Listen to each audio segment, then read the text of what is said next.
Could Bobby Dassey have done it?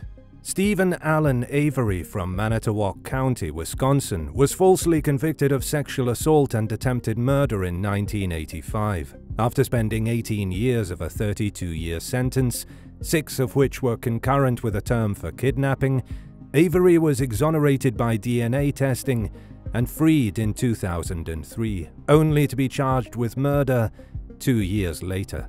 The Criminal Justice Reform Bill, signed into law in 2005, had provisions aimed at avoiding future mistaken convictions as a result of the 2003 exoneration of Stephen Avery.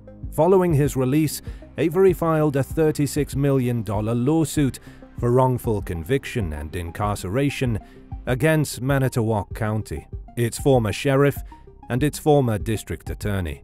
In November 2005, while his legal action was still ongoing, he was arrested for the murder of Wisconsin photojournalist Teresa Holbach. He was convicted and sentenced to life without parole in 2007. Welcome to Bad Things. Making a Murderer, an original Netflix documentary series released in 2015, focuses on Avery's 2007 murder trial and related concerns. The series also covers the arrest and 2007 conviction of Avery's nephew, Brandon Dassey. A federal court reversed Dassey's conviction in August 2016 on the grounds that his confession had been coerced. In June 2017, Wisconsin prosecutors filed an appeal against this ruling. 8 months later, a panel of 7 judges of the United States Court of Appeals for the 7th Circuit voted 4-3 to affirm Dassey's conviction, concluding that police had gained his confession legally. Did the investigators and prosecution have the right Dassey?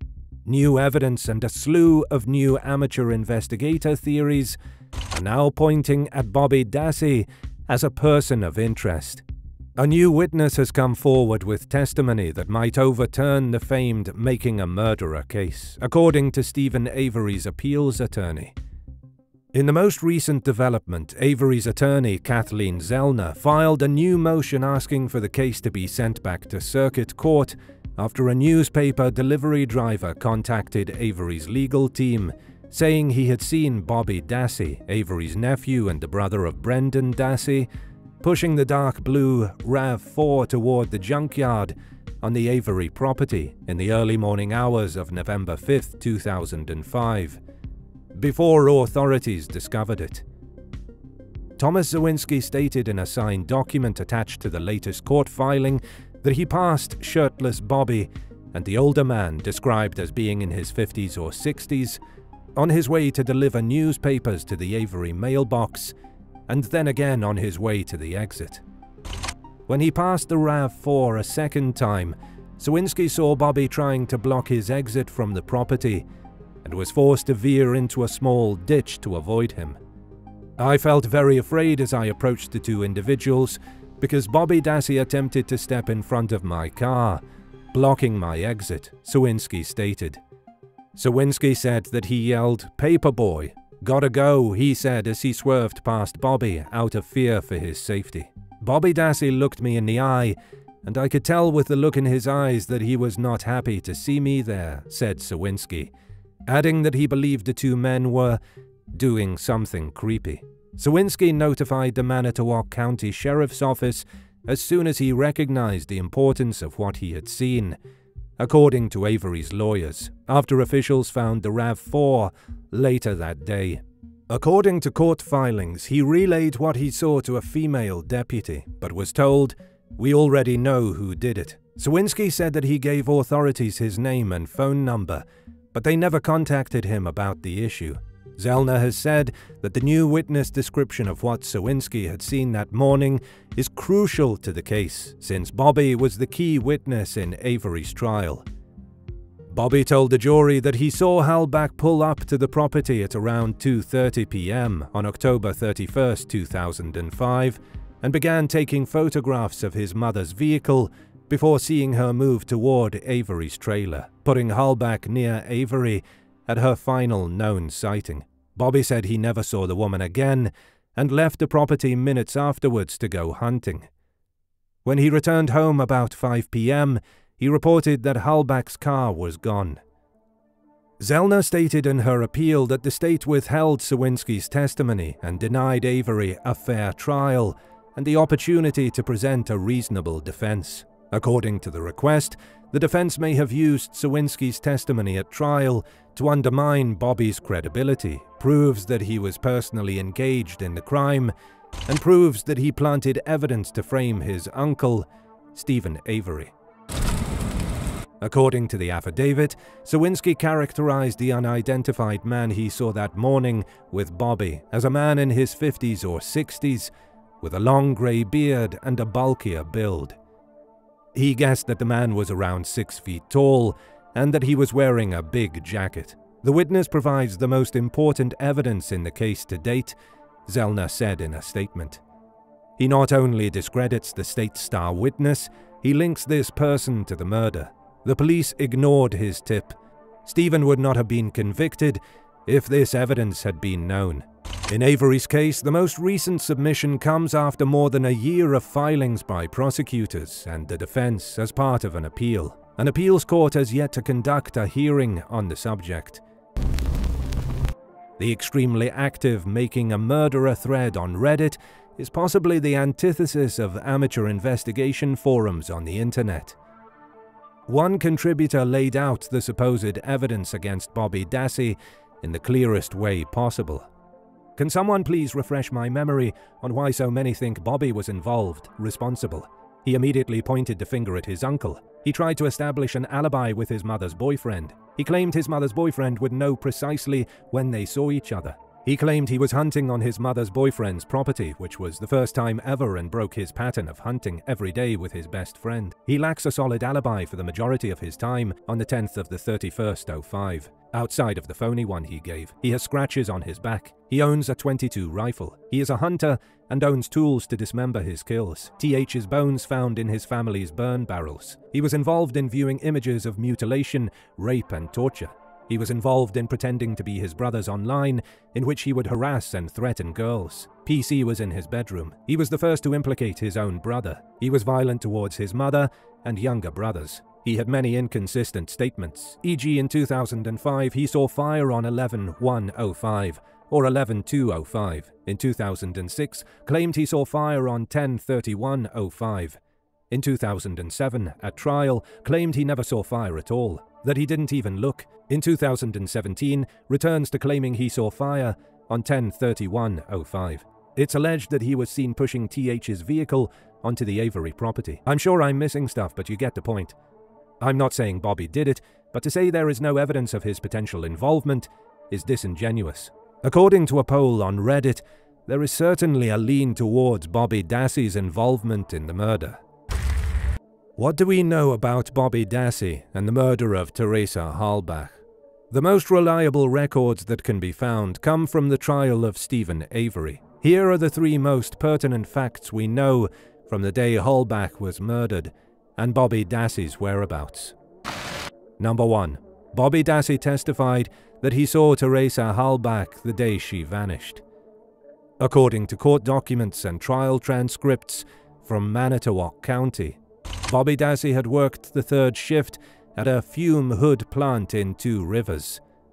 According to his trial evidence, he was alone and napping in his mother's trailer at Avery's Auto Salvage on that Halloween afternoon. Bobby, who was 19 at the time, awoke between 2:30 and 2:45 p.m. and had seen Teresa Halbach's light green SUV come into the driveway. She exited the SUV and took 1 or 2 photographs of Barb Jander's maroon van before approaching Stephen Avery's trailer. Barb Jander, now Taddick, is both Bobby and Brandon Dassey's mother. Bobby would testify that he showered for 3 to 4 minutes, clothed himself, and then grabbed a bow for deer hunting. He believed he left between 2:45 and 3 p.m. The SUV of Halbach was still parked in the driveway. In addition to Stephen Avery, Bobby was among the several others present at the junkyard that day. Number 2. Blaine Dassey gave statements about Bobby's whereabouts that day. Bobby Dassey was not the only Dassey brother to discuss the events of the day Teresa vanished. Another brother, Blaine Dassey, also provided a statement. According to legal records, Blaine contacted his friend Jason after they returned home because they were going trick-or-treating. He spent 30 minutes on the computer. Brendan was focused on video game play. The computer was located in the same room as the television. He said Bobby was absent.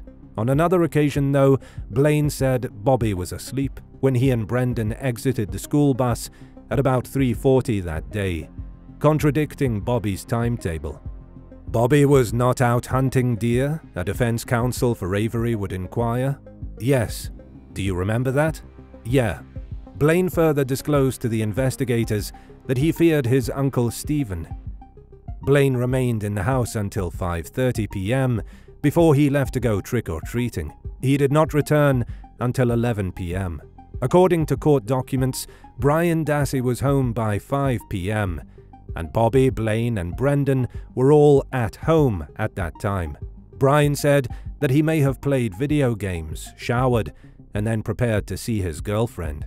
He claimed to have overheard Brendan and Stephen discussing Brendan's desire for help with something.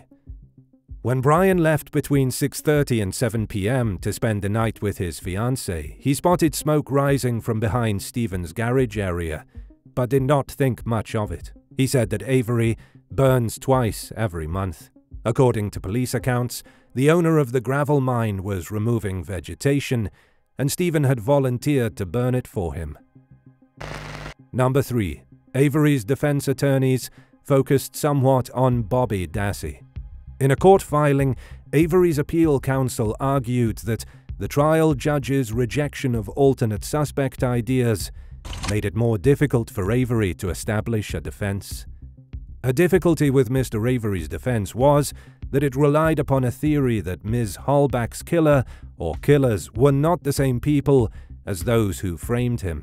Without information regarding other probable perpetrators, the jury was left with just 2 alternatives, according to the attorneys: the police or Stephen Avery. The court's order prevented Mr. Avery from introducing evidence that Bobby Dassey had his own .22 Marlin gun, the same model believed to have been the murder weapon in this case. Using a 1984 decision titled State v. Denny, the Wisconsin Court of Appeals concluded that the trial judge had the authority to exclude the alternate suspect ideas.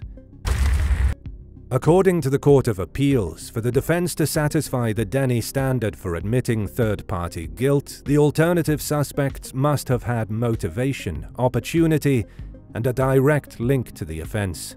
In a later court order, the jury was informed that Michael Osmondson, a family acquaintance, said Avery made jokes about the missing woman. He and Bobby were inside the Dassey garage when Stephen came over. Michael indicated he was aware Steve was one of the last people to see the missing girl, and jokingly asked Stephen if he had the missing girl in a closet. At this point, Stephen asked Michael if he wanted to help bury the body, and they laughed about this together.